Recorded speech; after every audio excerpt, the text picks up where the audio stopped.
जय श्रीमन्नारायण प्यारे मित्रों, मारुति कोचिंग क्लासेस में आपका स्वागत है।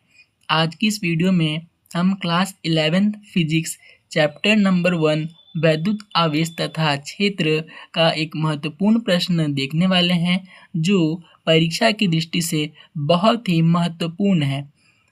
इस प्रश्न को इस प्रकार से पूछा जाता है दोस्तों कि कूलाम का व्युत्क्रम वर्ग का नियम लिखिए अथवा कूलाम के व्युत्क्रम वर्ग के नियम की व्युत्पत्ति कीजिए। तो चलिए देखते हैं इसका हल किस प्रकार से हम परीक्षा में करेंगे। देखिए, सबसे पहले तो आपको क्या करना होगा कि कूलाम के व्युत्क्रम वर्ग का जो नियम है उसकी परिभाषा क्या कहती है उसको आपको लिखना होगा कि कूलाम के व्युत्क्रम वर्ग के नियम की परिभाषा क्या है।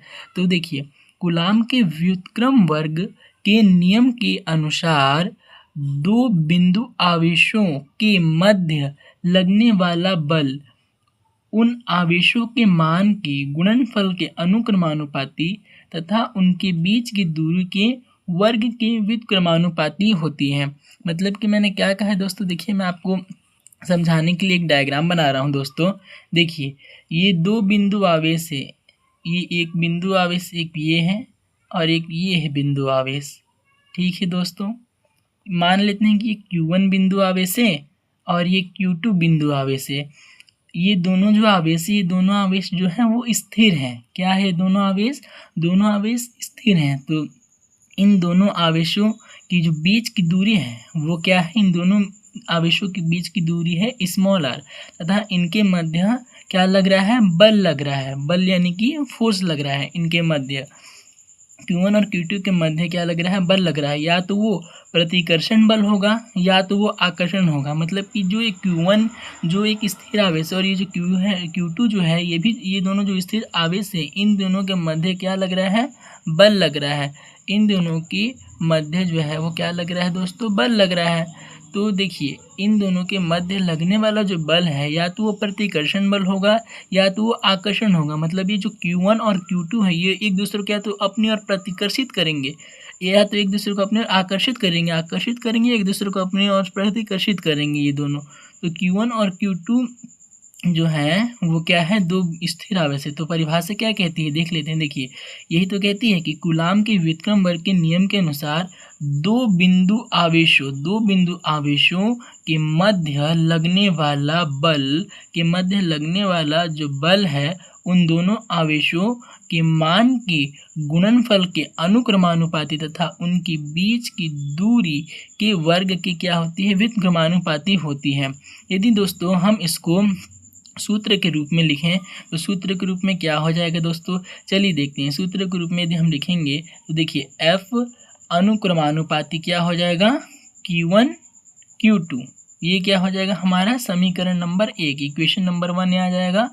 और F अनुक्रमानुपाती क्या हो जाएगा अपन का? F अनुक्रमानुपाती अपन का हो जाएगा 1/r²। ये आ गया अपन का इक्वेशन नंबर 2।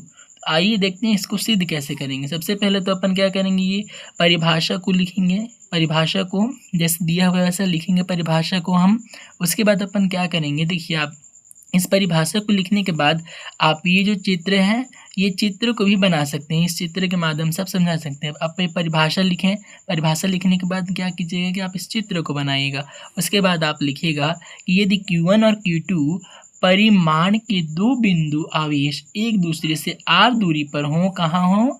r दूरी पर हों तथा उनके बीच लगने वाला बल क्या हो? F हो। तो उनके बीच लगने वाला बल F हो तो देखिए, F अनुक्रमानुपाती Q1 Q2 इसको अपन क्या कर सकते हैं कि इसको अपन समीकरण 1 दे सकते हैं। ये समीकरण 1 हो जाएगा।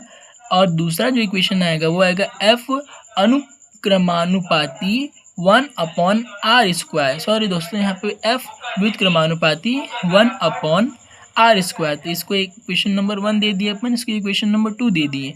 अब देखिए, अब क्या करेंगे, दोनों को मिलाकर लिखने पर, तब दोनों को मिलाकर लिखेंगे तो क्या होगा देखते हैं दोस्तों। देखिए, दोनों को मिला के यदि लिखेंगे तो देखिए F अनुक्रमानुपाती Q1 Q2/r², जो इसका बायां पक्ष है, बायां पक्ष तो दोनों बराबर है तो हमको ये दोनों पक्ष को लिखना है आपस में मिलाकर। देखिए Q1 Q2 अपन में क्या आ गया? r²। या फिर इसको हम क्या लिख सकते हैं दोस्तों कि F बराबर ये जो अनुक्रमानुपाती का साइन है, ये जो हटेगा अनुक्रमानुपाती का चिन्ह, तो एक नियतांक लगेगा, एक नियतांक जिसे हम एक आनुपातिक नियतांक कहते हैं। तो क्या हो जाएगा, इसको ये चिन्ह हटेगा तो F बराबर हो जाएगा कि Q1 Q2 अपॉन में R स्क्वायर हो जाएगा, जहाँ के क्या है दोस्तों, जहाँ के एक आनुपातिक नियतांक है।